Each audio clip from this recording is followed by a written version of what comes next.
176.000 médicos del sistema público de salud están llamados a secundar paros desde hoy y hasta el viernes. Lo harán una semana al mes hasta el próximo mes de junio. Esta es la cuarta huelga médica en menos de un año y la primera huelga nacional unitaria para exigir un estatuto propio. Un paro que tendrá un impacto directo en los pacientes. Cada comunidad ha decidido sus servicios mínimos para estos días. Se mantienen atendidas las urgencias, los tratamientos críticos y la atención oncológica. Los médicos protestarán una semana al mes hasta junio, eso sí, si no hay acuerdo antes.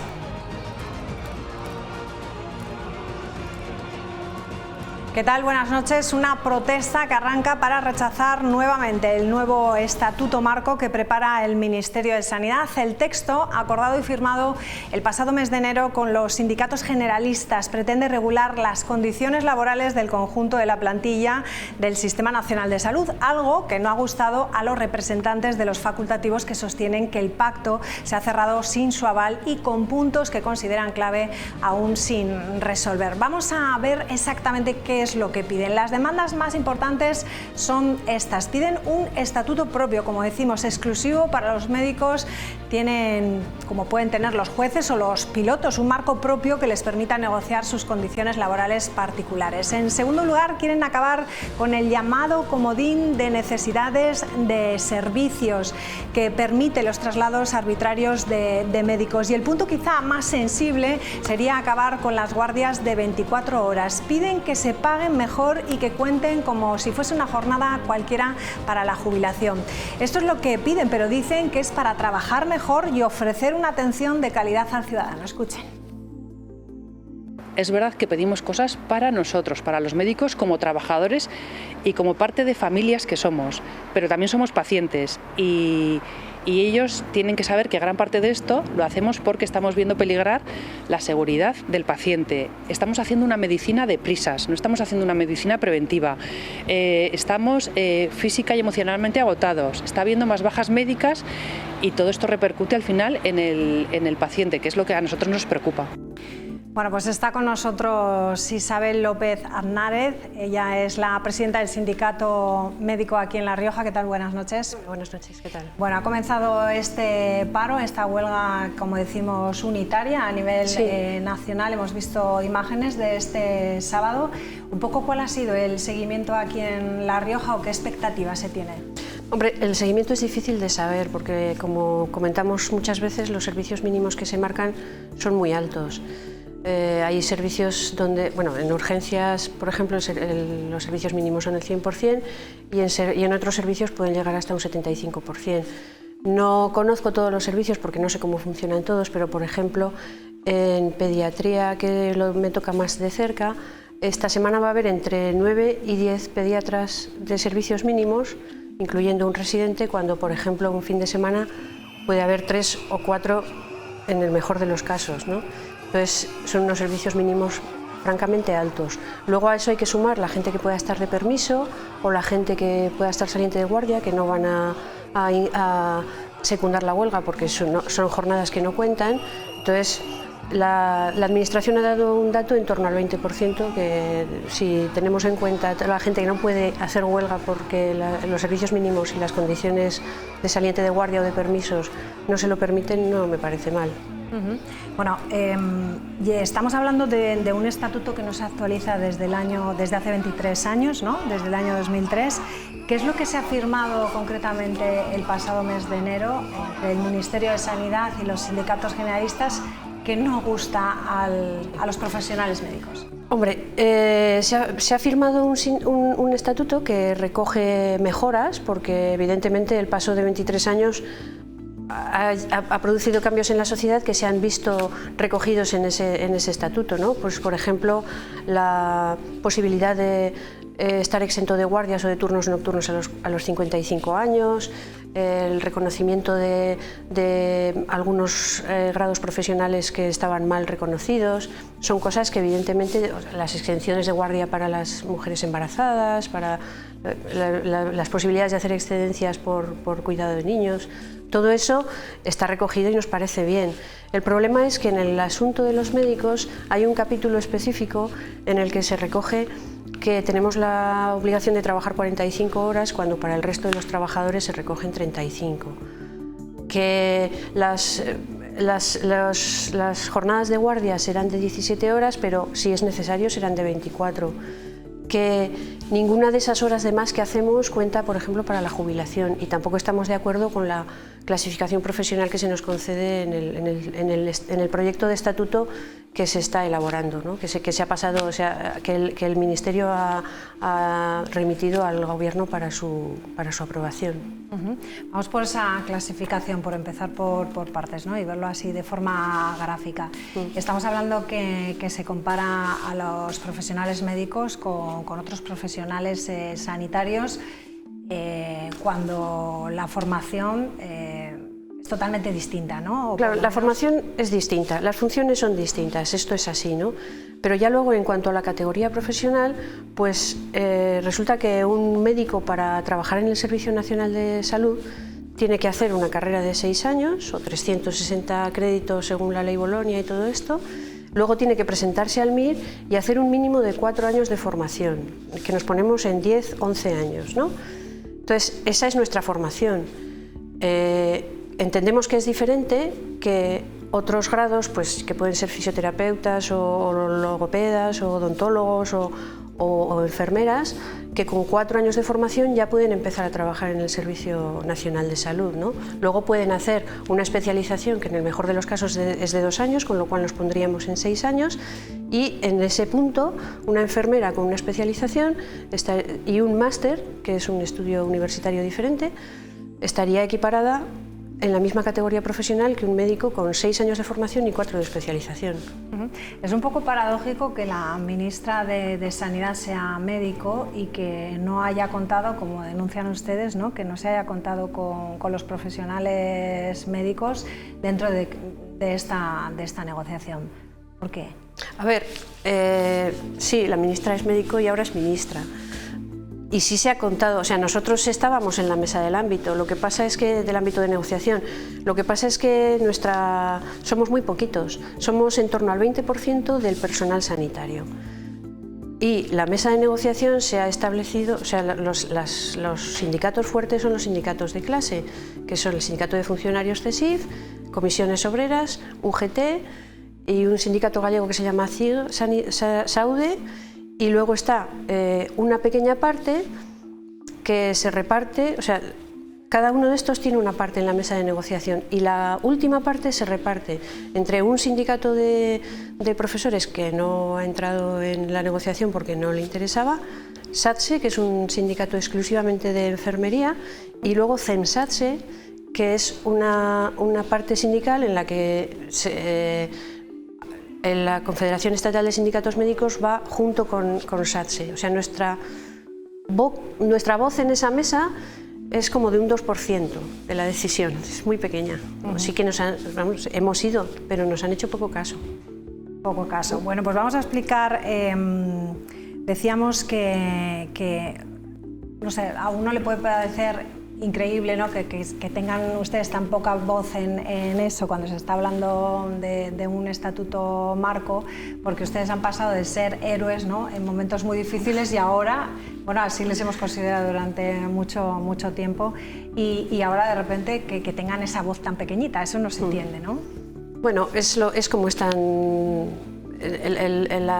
Es como está distribuida la sanidad, ¿no? Es la representación que tenemos y es lo que hay. No podemos decir nada.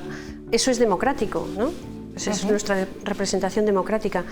Y si hubiésemos tenido más voz y si nuestras principales reclamaciones se hubieran recogido en el estatuto, no tendríamos necesidad de hacer un marco de conversación diferente, ¿no? O sea, no habría problema en que estuviéramos con todos si se hubieran respetado puntos que para nosotros son cruciales, ¿no? Pero es que eso no se ha producido. Con estos compañeros de viaje no hemos tenido un buen viaje.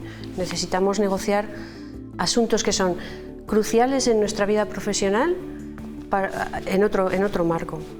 Venga, pues explícanos un poco cómo funciona ese régimen de guardias, cómo afecta la jornada laboral. Sí.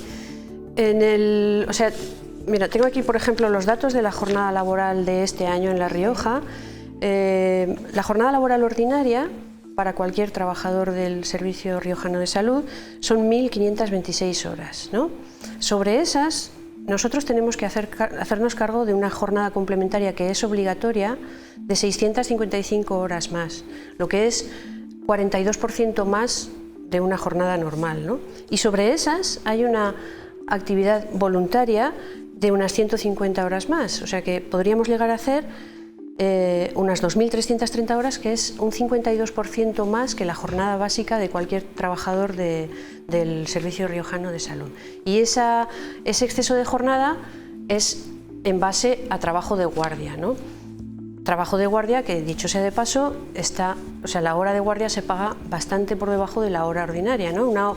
Un trabajo de guardia, o sea, un cirujano que entra a un quirófano a las 3 de la mañana y tiene una cirugía de 3 horas, lleva trabajando desde las 8 de la mañana de ese mismo día, va a trabajar hasta las 8 de la mañana del día siguiente y cobra por cada hora, sea las 3 de la mañana o las 3 de la tarde, 26 euros. 26 euros por hora, ¿no? Una cirugía de 3 horas sale por menos de 80 euros en el trabajo del cirujano, ¿vale? Entonces esto viene motivado pues porque hay un exceso de horas que no se consideran, y todo este montón de horas que se hacen de más luego no tienen consideración de cara a poder reducir el tiempo trabajado para la jubilación, ¿no? De forma que con este régimen de trabajo un médico cuando llega a los 65 años puede haber trabajado 6 o 7 años en horas más que cualquier otro trabajador, y eso yo creo que es fácil entender para todos que no podemos aceptarlo, ¿no? En el estatuto que han firmado el Ministerio y los sindicatos generalistas se recoge la obligatoriedad de trabajar 35 horas para todos los trabajadores del Sistema Nacional de Salud y los médicos 45. Que no solo los médicos, porque por ejemplo el personal de enfermería de atención primaria que hace guardias también está sujeta a ese régimen de trabajo de 24 horas de guardia y 45 horas semanales. Que no son 45 horas semanales, claro, porque, mira, por ejemplo, una persona, un médico que trabaja un viernes y un domingo de guardia, pues porque en lugar de fastidiarse 2 fines de semana, dices, en un fin de semana me quito 2 guardias, ¿no? Son 7 horas de trabajo del viernes por la mañana, 17 de guardia, 24. El sábado no trabaja y el domingo hace 24, 48 horas. Ya no debería trabajar más en toda la semana. Claro. ¿Y cómo afecta eso a la hora de atender al paciente? Pues como te lo puedes imaginar, ¿no? Evidentemente la lucidez no es la misma a las 8 de la mañana que a las 4 de la mañana o que a las 7:30 del día siguiente, ¿no? Que digo esto, pues en un hospital siempre es un cirujano lo que resulta más llamativo, pero un médico que está de guardia en Haro y tiene que ir a atender a un paciente a las 5 de la mañana a Fonzaleche porque le ha dado un infarto, está en las mismas condiciones, ¿no? Incluso muchas veces tiene que coger su propio coche para ir hasta el punto de atención y evidentemente la lucidez no es la misma. Eso creo que le pasa a todos los humanos. Bueno, a esto achacamos también la falta de médicos, ¿no? Que hay, de profesionales que hay bueno, dicen, por lo menos en todas las comunidades autónomas, aquí en La Rioja también. Siempre se habla de la falta del atractivo, ¿no? De lo que es laboralmente, que no es atractiva La Rioja, ¿no? Que se cobra más en otras comunidades autónomas. Limítrofes. ¿Todo esto afectaría ese estatuto marco si estuviese regulado para todos igual? A ver, hay asuntos que son que son dependencia de la legislación estatal y otros que son de las comunidades autónomas. Por ejemplo, el precio de la hora de guardia es competencia de las comunidades autónomas. En algún momento de la tramitación del estatuto actual, el Gobierno propuso que el precio de la hora de guardia fuese el mismo que el precio de la hora ordinaria. Y luego tuvo una reunión con las comunidades autónomas y dijeron que mejor que no, que mejor seguíamos como hasta ahora con el precio de la hora de guardia por debajo de la hora ordinaria, ¿no? O sea, hay cosas que dependen de unos y cosas que dependen de otros. Pero, por ejemplo, el régimen de horas sí es estatal, ¿no? O sea, el que dice que tenemos que trabajar 45 horas es el Estado, no es la comunidad autónoma. Y luego, en cuanto a la falta de médicos, hay cosas que son muy contradictorias y que uno a veces piensas que los médicos se volatilizan en algún momento de su carrera, porque España es el país con más facultades de medicina por habitante. He estado mirando datos, el año pasado vienen a entrar entre 8.000 y 9.000 estudiantes todos los años a la carrera. Hay un número de jubilaciones que se calcula que hasta 2030-2032 serán de 7.000, 8.000 jubilaciones. ¿Qué ocurre? Pues que un 30% de los egresados se van a la medicina privada exclusiva y del orden de entre 300 y 500 médicos todos los años se van al extranjero. Médicos formados, o sea, gente que hemos pagado su carrera, que hemos pagado su formación como MIR y se van al extranjero. Y yo creo que ahí influyen las condiciones laborales y no solo económicas, porque claro, si te pagan la hora de guardia mejor vas a estar más contento, pero si en lugar de trabajar 45 horas semanales, que nunca son 45, porque ya te digo, eso se hace en un día y medio de trabajo, que siempre son más, si tienes unas mejores condiciones para conciliar tu vida familiar, si puedes decidir que te vas de vacaciones unos días concretos y no dependes de tu compañero, de tu compañera que te cubra porque no tienes un sustituto, todo eso también va a hacer que sea más atractivo para cualquiera. De todas formas, esas guardias que pedís que sean voluntarias, que ahora en este caso no lo son, si hubiese más médicos tal vez no habría que hacer tantas guardias. A ver, ¿no? yo creo que esto es un cambio de paradigma, estas palabras tan usadas que son tan raras, ¿no? Pero bueno, es un cambio de ver es una forma de trabajar diferente que no se puede hacer de hoy para mañana. Ahora estamos trabajando 2.000 horas al año, no podemos pasar a trabajar, o 2.500, de hoy para mañana no se puede pasar a trabajar 1.500, pero hay que empezar, claro. Hay que empezar. Hay que tratar de conseguir que la gente tenga una mejor calidad de vida y tenga una mejor calidad de trabajo para que atienda mejor a los pacientes, para que no esté cabreado, porque es que al final siempre es mejor ser atendido por un médico que no está cansado y no está cabreado que por un cascarrabias que está enfadado y que ya no quiere trabajar más, ¿no? Ayer en Madrid, el sábado hubo una manifestación frente al Ministerio de Sanidad. No sé si aquí vais a hacer también alguna manifestación. Sí, también me gustaría, respecto a esto de la manifestación, hacer ver que es la primera vez que todos los sindicatos médicos se unen en una reclamación general, ¿no? Porque la Confederación Estatal reúne 17 sindicatos autonómicos, más el Sindicato Médico Andaluz, que es fortísimo, Metges de Cataluña, AMITS, el Sindicato Gallego, el Sindicato de Euskadi, todos hemos ido a una. Entonces es una situación que más allá de seguimientos de huelga o de datos de 20, de 30, de 40, yo creo que la concienciación de la gente está en eso. Y cuanto más la gente más joven, más todavía, ¿no? Creo que hay que cambiar poco a poco y ese es el plan. Sí, hay que hacer, como dices, algo. No se puede cambiar de día. No, pero por lo menos iniciar. Si pudiéramos ver un camino que dices no va a ser hoy ni va a ser mañana, va a ser de aquí a 10 años, que puedas ver una mejora progresiva de las condiciones laborales, eso sería suficiente. Allanar el camino para los que vienen, ¿no? Y para que se queden con nosotros. Bueno, nos tenemos que despedir ya, pero sí que me gustaría saber, ¿vais a seguir de aquí todos los meses, una semana al mes? Lo iremos recordando también a través de los medios de comunicación. Igual no hace falta, porque si nos hace caso la ministra... Eso es, a no ser que antes lleguéis a un acuerdo que sería lo esperado por todos, porque también va a afectar, evidentemente, claro. Va a afectar a muchos pacientes, ¿no? Solo se atiende lo que son las urgencias y lo prioritario. Te iba a preguntar, pero bueno, yo creo que me has contestado. Te iba a decir qué va a hacer falta, ¿no? Que cambie en ese estatuto para que digáis esto sí, algo que digas, a ver, empezaríamos a hablar o a pensarnos el dejar esta huelga. Creo que la posibilidad de modificar el estatuto que se ha negociado está lejana porque está apoyada por el resto de los sindicatos. Entonces, si se viera la forma de establecer un marco de negociación específico, que viéramos algún avance, eso estaría muy bien. porque de hoy para mañana no se puede cambiar, evidentemente, ¿no? Eso sería... Bueno, pues estaremos pendientes a ver qué es lo que pasa. Isabel. Solamente quería agradeceros a vosotros vuestra atención y pedir disculpas a los pacientes que puedan verse afectados, porque en realidad los pacientes son nuestro objeto fundamental de orientación y de vida, ¿no? Y les queremos. Entonces, solo queremos que nos quieran un poquito también, que nos comprendan y que nos apoyen en la medida de lo posible. Bueno, yo tengo que decir que Isabel me ha tratado en su faceta de médico siempre fenomenal. No nos conocíamos de antes, ¿verdad? No, y yo, no, como profesional, vamos, chapo. Así que... Muchas gracias.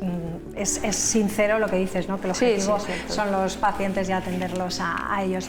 Pues Isabel, estaremos pendientes a ver qué es lo que pasa. Muchísimas gracias por estar con nosotros y nada, ánimo, que va en beneficio de todos. Eso es. Gracias. Muchas gracias. Bueno, hacemos una pausa, nos vamos a publicidad y regresamos en unos minutos. Hasta ahora.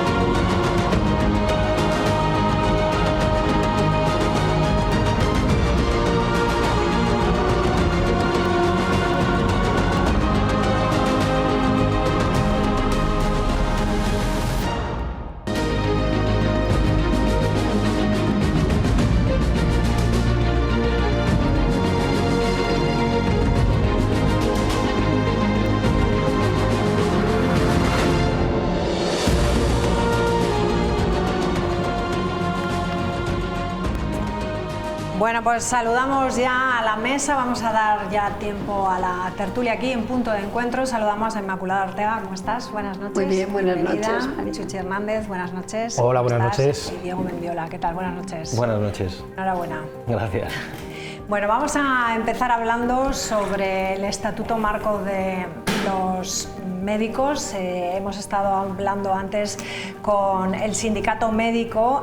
Decimos que estos profesionales han comenzado este lunes con esa primera jornada de una nueva huelga contra el Estatuto Marco, que ha sido convocada una semana al mes hasta junio y que se va a desarrollar con un seguimiento desigual según las comunidades autónomas. Una medida límite para mostrar su rechazo a la propuesta de reforma del Estatuto Marco que regula las condiciones laborales del personal del Sistema Nacional de Salud, que el Ministerio de Mónica García acordó el pasado 26 de enero con los sindicatos generalistas, con SATSE, con FESES, Comisiones Obreras, UGT y CESIF.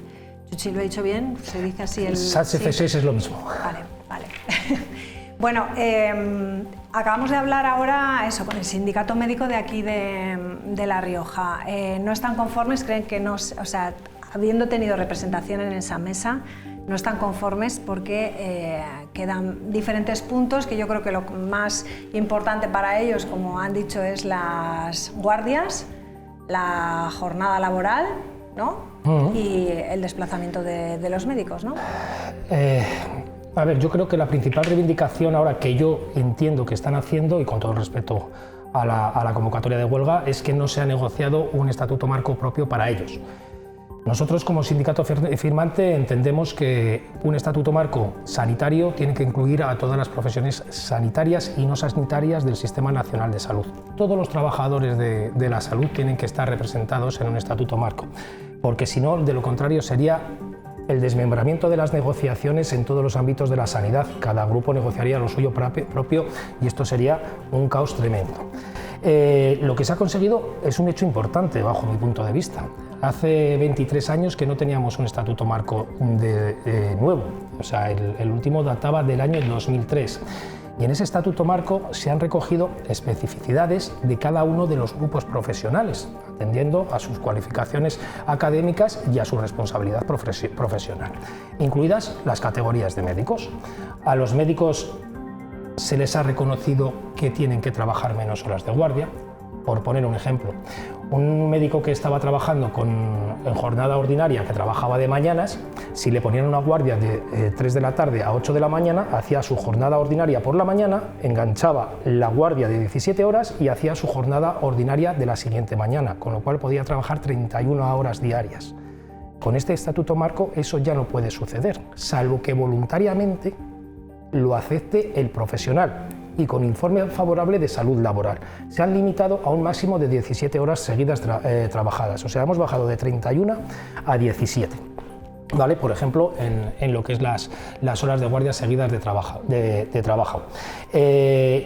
Hemos logrado incluir en el sistema de cualificaciones de los profesionales de todos los profesionales de la sanidad, hemos logrado equipararlos al sistema europeo de cualificaciones. A los médicos los hemos encuadrado en el grupo más alto, en el nivel 8, tanto en el sistema de cualificaciones español como en el sistema de cualificaciones europeas. Están equiparados, ya los hemos equiparado en el mismo grupo.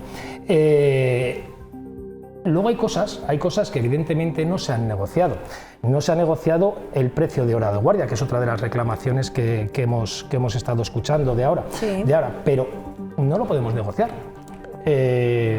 Hay cosas que dependen del Ministerio, que es con el que hemos estado negociando, y hay cosas que dependen de las comunidades autónomas. Esa hora de guardia la computa la comunidad autónoma. Ese precio de hora de guardia corresponde negociarlo con las comunidades autónomas, con lo cual es imposible que lo podamos negociar en el ámbito del Ministerio. Pero es que es además muy curioso, porque se están quejando de que el precio de hora de guardia es escaso, que sí que es escaso, bajo nuestro punto de vista es muy escaso. Pero es que el sindicato convocante de esta huelga es el único firmante que ha firmado ese precio de hora de guardia en esta comunidad autónoma. Todos los demás sindicatos que estamos presentes en esa mesa sectorial y en las que negociamos, firmamos en contra. No queríamos, nos parecía escaso ese precio de hora.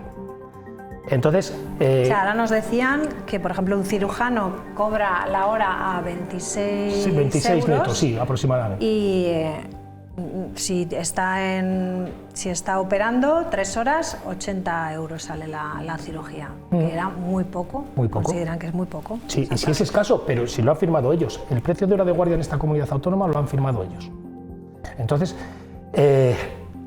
nosotros creemos que el Estatuto Marco es un avance significativo ahora mismo, después de lo que te decía de 23 años. Y luego, que creemos que a todas las profesiones sanitarias se les tiene que reconocer sus funciones.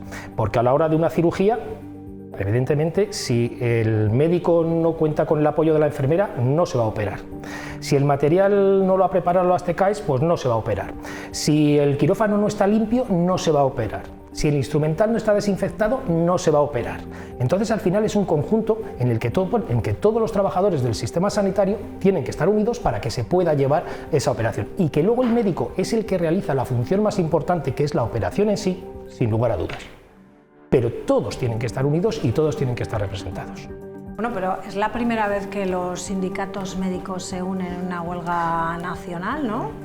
Sí, los sindicatos médicos, lo cual no quiere decir que los demás no tengamos médicos afiliados, que los demás también tenemos médicos afiliados, y nuestros afiliados no están a favor de un sistema, de un estatuto propio para los médicos.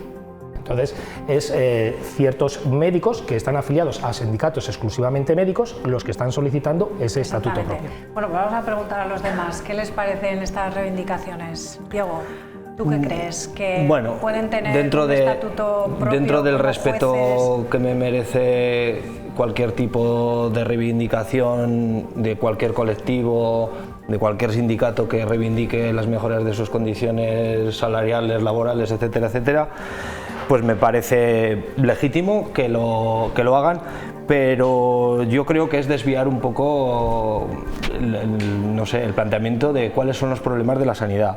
Creo que hay cosas en las que reivindican, y yo creo que coincidimos, es en cuanto a la reducción de la precariedad y la temporalidad. Esto no es una cosa nueva, entonces, es decir, ese proceso de no cubrir plazas, no sacar oposiciones, que los puestos sean muy temporales y muy precarios, no es una cosa de ahora. Y ahí es una reivindicación que yo les he escuchado y que podría compartir.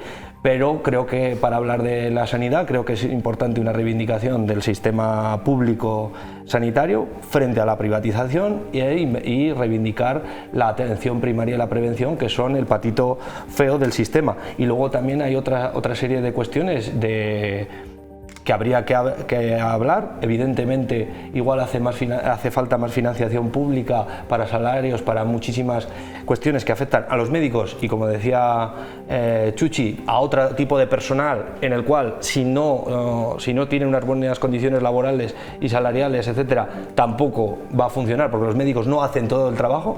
Es un trabajo muy importante, pero no es los únicos que intervienen en el ámbito de la salud, como por ejemplo pues, la independencia de la industria farmacéutica y muchas series de cuestiones.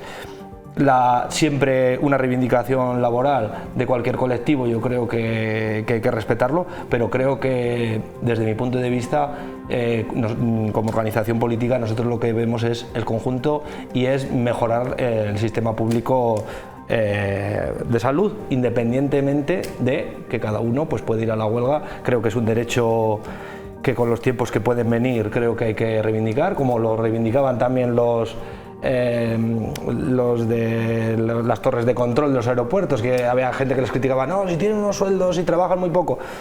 Yo creo que todo el mundo como trabajador tiene derecho a reivindicar mejoras, independientemente de que su situación con respecto a otros pueda ser mejor. Pero más allá de eso, yo creo que lo importante es reivindicar el sistema público de salud y que algunas de las cosas sí que podrían ser coincidentes, pero otras cuestiones afectan al grupo. Pero estábamos hablando de que faltan siempre profesionales sanitarios, estamos hablando. Nos decían antes que un 30% de los médicos que se forman aquí en las facultades españolas, el 30% se van a la privada, porque no tienen interés en ir a la pública.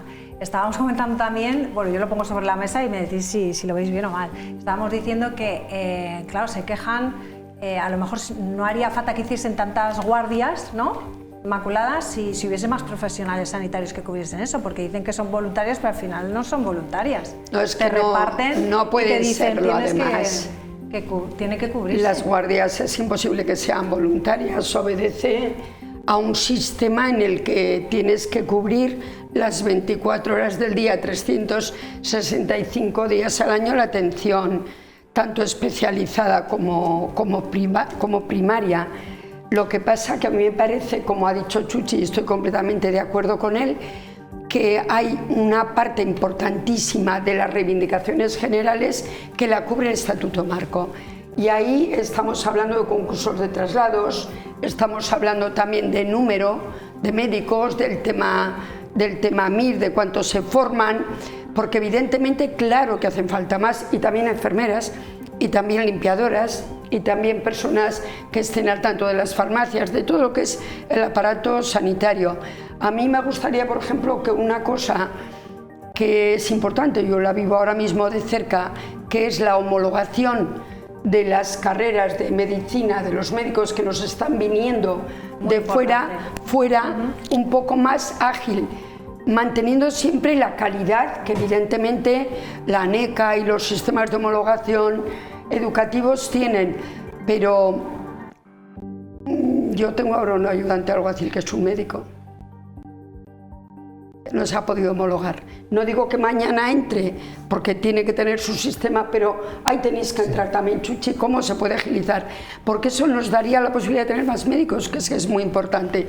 En cuanto a las guardias, lo he tenido en la familia, casi todos tenemos alguno, esa enorme presión de guardias, pero bajar a 17 horas, con 24 horas por delante y 24 por detrás, exentas de descanso, al menos, María, es una manera de ir tirando adelante, porque es que no se va a poder arreglar todo en el momento. Los sueldos a la comunidad autónoma, a mí no me parece mal que la gente reivindique, pero en todo, ¿eh? Es evidente que la falta de personal es acuciante no solo en la sanidad, sino en todos los ámbitos de las administraciones. Últimamente llevamos reivindicando, hemos estado sacando una serie de notas de prensa denunciando la falta de personal en muchísimos centros de esta comunidad autónoma. Es evidente que los salarios son bajos. El 30% de los profesionales que acaban las veces se nos van no solo a la privada, se nos van a otros países europeos porque ganan más. Pero el problema, mira, cuando se convocan las plazas MIR, salen unas 8.000 plazas MIR y se presentan 16 o 18.000 médicos que han acabado su formación, su fase académica. Entonces, médicos sí que hay. Lo que no hay son plazas MIR. para que esos médicos... 12.000 este año, ¿no, Chuchi? ¿Había creo que subido? son 16, bueno, o 12.000 este año, No, pero bueno, que se no, presentan... de 8 a 16. Sí, pero bueno, que se suelen presentar Sí, que el hay doble más. de las plazas que se sacan, que se ofertan. Entonces, médicos sí que hay. El problema de este país es que para un médico, una persona que ha acabado su formación en medicina pueda acceder al sistema público, tiene que acceder a través del MIR.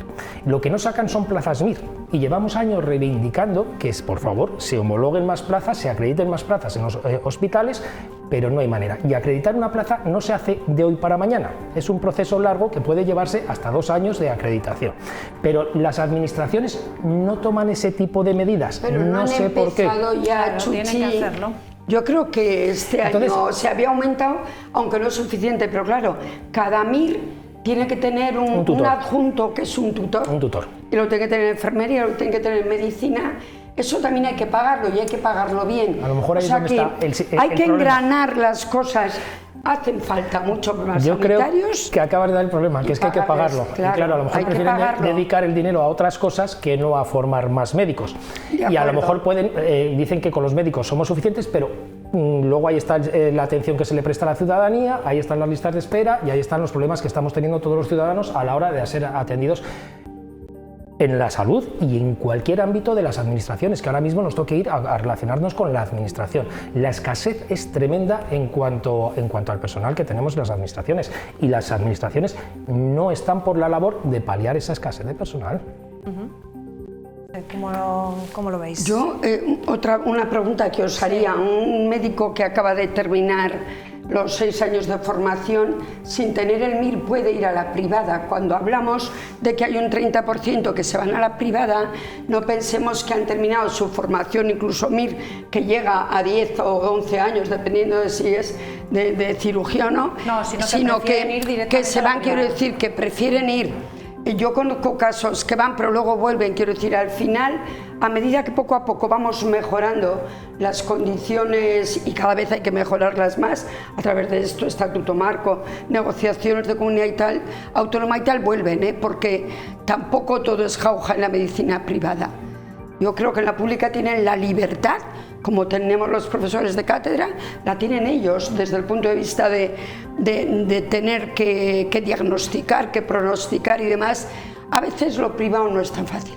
Y lo digo también con conocimiento de causa, en el sentido de que, bueno, se obedecen a capitales, se obedecen a decisiones de dueños de clínicas, y a mí lo que me consta es que cuando pueden se enganchan al MIR o demás. Yo pero creo que saquemos más plazas MIR. Con lo que eso es. Estamos pagando en impuestos, nuestro sistema sanitario tenía que estar bien dotado de personal, bien dotado de instrumentos para que nos puedan atender, nuestro sistema educativo tenía que estar bien dotado de personal y nuestras administraciones tenían que estar. Pagamos suficientes impuestos como para tener unos servicios públicos de calidad y eficientes que den un servicio digno a todos los ciudadanos. Pero habrá que meter el dinero ahí, no a privatizar, por ejemplo. Evidentemente, desde luego que sí. Pues desde luego que sí. Bueno, pues hablando de salarios, hoy en el Ministerio de Trabajo se ha firmado ese acuerdo entre el Gobierno y sindicatos para la subida este año del salario mínimo interprofesional. Una vez más, los empresarios se han quedado fuera de este acuerdo. Mañana será aprobado en el Consejo de Ministros y no necesita la aprobación del Congreso de los Diputados. Rafa Navarro ha estado allí. María, la ministra de Trabajo, Yolanda Díaz, junto a los líderes de los principales sindicatos, Comisiones Obreras y UGT, con Unai Sordo y Pepe Álvarez, han firmado la subida del 3,1% del salario mínimo interprofesional acordado para 2026. Sin el apoyo de los empresarios de la COE, este aumento tendrá carácter retroactivo desde el 1 de enero y supondrá una subida anual de 518 euros, quedando el importe bruto total en 221 euros en 14 pagas. Presente también en esta firma el presidente del Gobierno, que ha sido duro con la patronal y ha estado a primera hora anunciando el Fondo España Crece, que movilizará hasta 23.000 millones de euros en fondos públicos y privados, con el objetivo, ha dicho, de construir principalmente 15.000 viviendas al año. Mañana esta subida del salario mínimo interprofesional, firmada hoy por Gobierno y sindicatos, será aprobada en el Consejo de Ministros y no necesitará ni la aprobación ni la reprobación del Congreso de los Diputados, así que saldrá adelante. Esta es la octava subida, se ha dicho, del SMI desde que llegamos al Gobierno en 2018. Llevamos ya una subida acumulada del 66%. Sin embargo, hoy la patronal ha decidido no estar aquí, en la firma de este acuerdo. Por cierto, matizo, es la patronal la que decide borrarse de este acuerdo. La subida del salario mínimo interprofesional, sí, lo que hace es darle libertad a 2,5 millones de personas trabajadoras en nuestro país. Esta sí que es libertad, la de verdad, la de la gente que puede vivir un poquito mejor hoy en España. La subida del SMI ha servido para romper la espina dorsal de algunos mantras neoliberales sobre cómo operan los salarios y sobre cómo operan los salarios del modelo laboral español. Bueno, buena noticia por esa subida del salario mínimo interprofesional, pero podemos hacer también algunas lecturas. Ha estado el presidente del Gobierno, que no había estado nunca también, ¿no? Ahí, luego también ha sido muy directo con las empresas, ¿no? Que les ha dicho que dónde están, ¿no? Con los empresarios, con la patronal. Sí, sí. Cuéntanos un poco. Bueno, es que claro, siempre con lo del diálogo social, pues si no está el que no quiere estar, tampoco le puedes obligar. Si no quieren estar, pues que no estén, pero claro, Garamendi, sus 300.000 euros que al año, que no se los quite nadie, pero para los demás, miseria. Y ahí está, y queda bien claro, cuando se dice una cosa para los demás y tú no te aplicas lo mismo, pues ya dices la credibilidad. Yo creo que sin ningún tipo de triunfalismo. El salario mínimo se tiene que subir porque se tenía que subir obligatoriamente, porque si no se hubiera subido en una cuantía del 66% en estos últimos años, hubiera habido un estallido social. 485,10 euros en 8 años. No es para tirar cohetes, porque con 1.221 euros vive una persona, no una familia. Tendrían que trabajar dos integrantes de un núcleo familiar y aún así con estrecheces. Pero es que hay que remontarse que durante los 7 años anteriores se revalorizó nada más y nada menos que 95 eurazos en 7 años. Entonces, creo que sin ningún, y lo digo sin ningún tipo de triunfalismo, tirar del de abajo hace que todo el mundo suba, porque esa historia, esos mantras neoliberales de que no, que cada uno negocie y todas esas, la desregulación, las reformas laborales que aplicaron, lo que traen es que todo el mundo a los 735 euros. 1.221 insuficiente de todas maneras, porque a pesar de que el IPC, teóricamente el acumulado, es más pequeño que la subida, es falso, es un espejismo, porque hay un elemento que ha sido la vivienda, que toda esa subida que puede compensar de forma notable el IPC ha desaparecido. Pero frente a los que decían que iban a destruir, no sé, yo creo que la primera vez que se subió una cantidad notable, que iban a destruir millones de empresas y millones de trabajos, pues mira, ni se han destruido millones de empresas, ni se ha destruido trabajo, al contrario, hay más afiliados a la Seguridad Social que nunca en la historia. Entonces eso es lo que decía Unai Sordo, y coincido de que se ha roto por el espinazo de alguno de los mantras generacionales.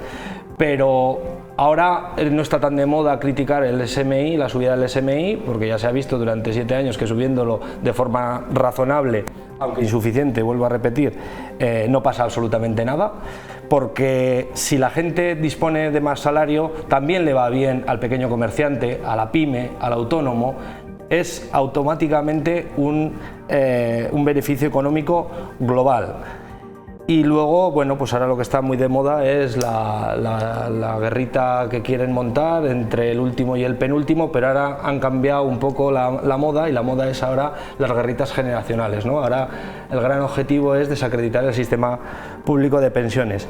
Yo pienso que lo que hay que decirle a la gente, que los que somos personas normales, que vivimos de nuestro trabajo, aunque algunos puedan tener una pequeña empresa, el que la gente disponga de más recursos, al final va a repercutir directamente en beneficio de todos. Y aún así reivindicar que 1.221 euros en este país, tal y como están los precios de las cosas, energía, comunicaciones, transporte, alimentación y vivienda, es un salario muy insuficiente. Y desgraciadamente se va equiparando el salario mínimo, se va subiendo ostensiblemente, pero no se van subiendo en determinados sectores. que tiene que haber una lucha sindical y una lucha de los trabajadores por incrementar el SMI y el conjunto de los salarios. Las grandes empresas no lo sufren tanto, pero los pequeños comercios, tal vez no sé si está relacionado o no, tantos comercios que vemos que están cerrando también con estas subidas del salario mínimo interprofesional. Pero es que si la gente no dispone de dinero y tú lo pones a medio euro más, esa persona que no dispone de dinero, desgraciadamente va a ir a comprarlo a una gran superficie que es más competitiva que tú. Por tanto, por eso digo que la gente, para poder apoyar a la pyme y al autónomo, tiene que tener recursos suficientes. Si los trabajadores no tienen recursos, van a ir a la oferta de la oferta de la oferta. ¿Y eso quién lo puede ofrecer? El gran mayorista, el gran capital. No lo puede. Todos los precios han subido mucho más que los salarios. Sí. Todos, en todos los ámbitos, han subido muchísimo más. Todos los productos han subido mucho más que los salarios en este país. Nuestros productos y nuestro consumo diario se equipara al nivel europeo y nuestros salarios siguen equiparados a lo que teníamos hace 40 años. No han progresado en ese mismo nivel. Totalmente de acuerdo, 1.221 euros escasísimo. Todos los estudios dicen que al nivel de precios que hay hoy en día en España, mínimo 1.500 euros netos. También le animo al Gobierno a seguir con las reformas. Estos 1.221 euros, no olvidemos que cuanto más cobren, más recauda el Estado también, porque también vamos a dejarlos exentos de tributaciones y de totalmente exentos para que los puedan disfrutar las clases más bajas en este país, que el Estado se quite de eso que recoge también para él. Animar también, porque no solo los salarios más bajos, lo que estamos haciendo es ese salario más bajo los estamos equiparando e igualando a los salarios mínimos, y esos salarios mínimos, esos salarios medios llevan años sin seguir progresando, porque lo único que se está mejorando en este país es el salario mínimo, y afortunadamente, que se mejora, que está muy bien. Entonces hay que seguir con las reformas. Hay que seguir con las reformas, la gente tiene que vivir, tiene que poder vivir. Ahora lo que hace es, en muchas ocasiones, malvivir con el trabajo. Muchas veces ni aun trabajando te da para vivir, que ya es pena el decirlo. Bueno, yo creo que tendría que ser, pero obligado, constitucionalmente, que todos los años hubiera una subida del salario mínimo. Ha dicho Diego que durante 7 años hubo una subida a 90 euros. Es decir, que el punto de partida del primer gobierno de Pedro Sánchez era un punto de partida bajísimo. Y entonces, ahora mismo, con la gran subida del 66%, pues sigue siendo escaso, evidentemente, porque depende de quién gobierne, decide, y eso además está en el frontispicio ideológico de algunos gobiernos, que no hay por qué tocar los salarios, que es mala cosa, cuando se ha visto que es todo lo contrario. No solamente vive mejor el que gana más, tiene más capacidad de consumo, y teniendo más capacidad de consumo, en esta sociedad capitalista nuestra de consumo, todo se mueve. Y me alegro de una cosa, María, que no tenga que ser necesario que la patronal esté en estos acuerdos, porque es que no está en ninguno. Es decir, si tuviera que ser obligado y necesario que estuviera la patronal, es que no nos moveríamos. A mí me parece que está bien. ¿Quién puede decir que esto está mal? Pero es cierto que hay que mejorar, no hay que dejar de subir cada año, y desde luego lo que tiene que haber es a la vez una contención de precios, que no la hay, que es que no la hay, que es que se te come la subida. No ya la del mínimo, que aún parece que es un poquito más grande, la que tenemos cada uno de nosotros, en mi caso en la pensión, en la vuestra, en vuestro salario. Sube de repente el alquiler de vivienda y ya se lo ha comido. No, que es que la gasolina está tal, ya, y la energía, no, que es que ahora como llueve está bajando, no te preocupes, ya subirá, ya dejará de llover. Y tendría que haber, yo no sé cómo se hace eso, la contención de los precios a la vez que la subida, pero bueno, alegrémonos de que al menos... Pues no haber privatizado todas las energéticas y no haber privatizado la telefonía, pues igual podría ser un elemento con capacidad de intervención. A día de hoy, como todo se privatizó porque era la moda neoliberal, pues el Estado tiene muy poca capacidad de intervención. Y además, si eso se junta con la nula voluntad política o escasa voluntad política de intervención, pues es muy difícil intervenir en precios o intervenir en vivienda o en otra serie de cuestiones que son esenciales, porque claro, lo del IPC es una ficción. Yo lo decía, lo comentabais. Si el IPC habla de ahora baja 3 décimas ya, pero es que hay cuestiones que son, yo no diría esenciales para la vida, pero son muy necesarias en el modelo de vida que tenemos. La telefonía, ¿realmente la necesitas para vivir? Hombre, necesitas comer y beber agua, pero la telefonía se ha convertido en una cosa imprescindible y que la gente la consume en demasía. El transporte, es que para poder ir a trabajar, a cobrar esos 1.200 euros, es que igual tienes que hacerlo en tu vehículo, y el mantenimiento de un vehículo y el gasto de combustible también entra. Por tanto, yo lo que animo a la gente es que no se fije en el último, que no, hay que fijarse en el que está por encima, y ese debe ser el objetivo. Hay que subir los salarios porque, y coincido con esa reflexión, tenemos precios de nivel europeo con salarios de nivel africano. Como decías tú también, ¿no? Que, sí. Que se suban todos, ¿no? Que totalmente de acuerdo, y que se suban todos. O sea, lo que no se muy bien está que se incida sobre los bajos, supuesto, pero que es que hay más trabajadores que tienen que seguir progresando también en su carrera profesional. Y ahí llevamos muchísimos años en que muchísimos convenios que están sin negociar y que no se avanza. Por ejemplo, el de residencias, y no hay ningún tipo de voluntad de negociación. Que estamos ahí ahora en la pelea, estamos ahí con movilizaciones, pero es que no hay manera de avanzar en esos convenios. Y es necesario que los trabajadores tengan que puedan disponer de más salario para poder vivir, pero todos los trabajadores. Mira, nos quedan 5 minutos, pero vamos con ese anuncio que ha hecho Pedro Sánchez, que anunciaba ese nuevo fondo soberano, España Crece, que va a movilizar hasta 23.000 millones de euros en fondos públicos y privados para dinamizar la oferta de vivienda y acabar con ese problema de déficit habitacional que tenemos en nuestro país. Va a financiar la construcción de 15.000 viviendas al año. Lo escuchamos. Por eso el Fondo España Crece lo que va a hacer es movilizar hasta 23.000 millones de euros en fondos públicos y privados para dinamizar la oferta de la vivienda, para avanzar decididamente en cerrar el déficit habitacional financiando, ese es nuestro objetivo, ese es nuestro propósito, la construcción de 15.000 viviendas al año. Bueno, el fondo extenderá al inversor privado una alfombra roja, pero no para especular con un derecho constitucional, sino para construir un hogar para la mayoría de aquellos ciudadanos y ciudadanas que hoy tienen una dificultad, cuando no una imposibilidad de poder llegar a acceder a una vivienda. Ese es nuestro compromiso, el mayor volumen de financiación pública y privada en condiciones ventajosas de nuestra historia para combatir lo que hoy es una crisis, la crisis habitacional.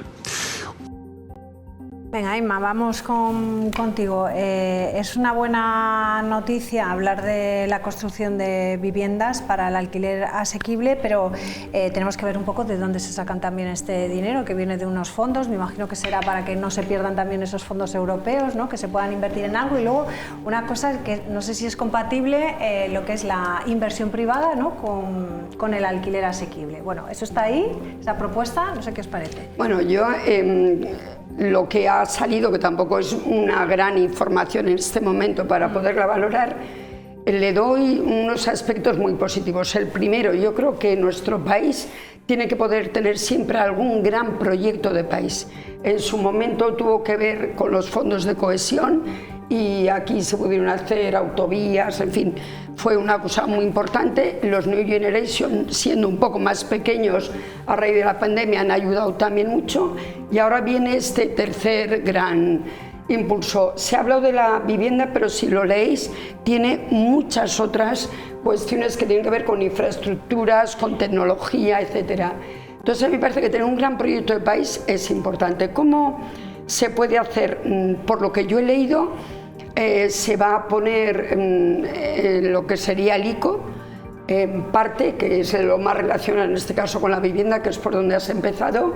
Ahí se van a habilitar cantidad de millones de euros en créditos. Eso tiene que ir al mundo privado, es decir, tiene que facilitarles a los promotores, a los constructores, que puedan construir en buenas condiciones para que el precio de salida no repercuta sobre el terreno, sobre los materiales y sea muy caro. No sé tanto sobre el alquiler como sobre la propia venta. Entonces me quedo con que se tiene que desarrollar con más detalle el plan para que todos nos enteremos de la letra pequeña, pero que a mí la letra grande me parece una melodía importante porque intenta ser un proyecto de país. No sé si podrá resolver, supongo que no, el montón de problemas que tenemos, pero sí que intenta incidir en los más importantes, como es el de la vivienda. Tenemos un problema tremendo en este país, que es el acceso a la vivienda. Tenemos unos precios desbocados tanto en la compra como en el alquiler. En comparación, lo que ha subido el precio de un piso o de un alquiler con lo de los salarios que hablábamos antes, no hay ni comparación. Y yo lo que le solicito a los políticos y al presidente del gobierno, que es lo que estamos, que pasemos del dicho al hecho. 183.000 viviendas hace 2 o 3 años, ahora 15.000 al año. Vámonos a ponernos a construir ya de una vez. Vamos a hacer, la gente joven, la gente de este país necesita tener acceso a la vivienda. Vamos a dejar de hacer anuncios y vamos a empezar a construir pisos asequibles. A ver a qué precios son asequibles, porque también habrá que ver qué precio quieren poner. Pero vamos a dejarnos de anuncios y vamos a empezar a construir viviendas, que es lo que necesita la gente en este país. Muy breve. ¿Es una buena noticia? Ya veremos, porque la construcción de esa vivienda, si va a ser público-privada y va a ser grandes promotores o grandes inmobiliarias las que tengan capacidad de poder optar a esos 23.000 millones de euros, pues desde mi punto de vista no es tan buena noticia. Hace falta alquiler asequible y también hace falta en propiedad que no sirva para que al cuarto de hora siguiente de haberlo comprado o haberlo adquirido lo pueda poner a la venta especulando e incrementando el precio, que es lo que ha ocurrido muchas de las veces, que los recursos públicos se han destinado a determinadas cosas para que luego acaben en la especulación. Mientras tanto, ya es hora de ponerse a hacer cosas. Hay programas de alquiler, como por ejemplo el de Asturias, el Alquilamos T, donde un particular lo cede al gobierno de Asturias, el gobierno de Asturias se va a encargar de que ese piso, cuando se te devuelva, va a estar en las mismas condiciones y cualquier problema legal de impagos, el gobierno asturiano da cobertura. Yo creo que hay que hacer más y anunciar menos. Y las medidas están muy claras y hay que enfrentarse a un sector que es el sector de las grandes inmobiliarias y de las grandes promotoras, que al Partido Socialista le da mucho canguele. Pero frente a eso, luego si no tenemos el modelo de la VPO de Alicante, donde casualmente le ha tocado a toda la corporación municipal del Partido Popular y a los altos funcionarios. Entonces, creo que la cuestión de la vivienda es algo muy serio y creo que la izquierda en este país se lo tiene que tomar, y además sin complejos. Si te van a acusar de que favoreces a los ocupas, y eso ya lo hacen, da igual, vamos a intervenir el mercado, vamos a hacer vivienda pública y que la gente realmente pueda acceder, y solamente vamos a hacer una cosa revolucionaria, que es cumplir la Constitución española, que a mí no me gusta demasiado, pero es que solamente se cumple de determinadas cosas. Bueno, pues seguiremos hablando de este asunto. La vivienda es uno de los temas que más preocupan a los españoles, a los riojanos en general. Mañana estaremos con el representante de los constructores aquí en este programa. Hablaremos con él, a ver qué le parece este tema, y también de todas las viviendas de protección oficial que también estamos escuchando, ¿no?, estos días aquí en nuestra comunidad, que se van a construir también aquí en la capital. Muchísimas gracias a los tres, como siempre, un placer este rato de tertulia. Gracias. Bueno, pues les dejamos ya, como siempre, con nuestros compañeros de deportes, con Campeones. Adiós, buenas noches.